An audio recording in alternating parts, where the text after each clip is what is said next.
UP बिहारमध्ये गुन्हेगारीचे प्रमाण जास्त आहे, पण आजकाल आपल्या राज्यात देखील दिवसेंदिवस गुन्हे वाढत चालले आहे.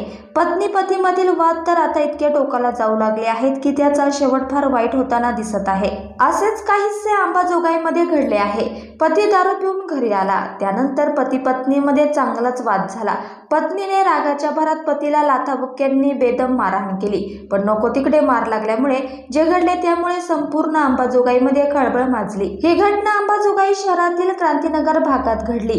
कैलास हा दारू पिऊन घरी आल्यावर त्याचे पत्नी मायासोबत वाद झाले. मायाने संतापाच्या भरात कैलासला खाली पाडून पोटावर व अवघड जागी लाथाबुक्क्यांनी मारहाण केली. घरच्यांनी व शेजाऱ्यांनी वाद सोडवण्याचा प्रयत्न केला असता मायाने हस्तक्षेप करू नका, दररोज हा दारू पिऊन असाच करतो, मी याला फुकट सांभाळायचं का, असं म्हणत त्यांनाही शिवीगाळ केली. त्यानंतर काही वेळात कैलास घराशेजारी बेशुद्ध पडलेला दिसला.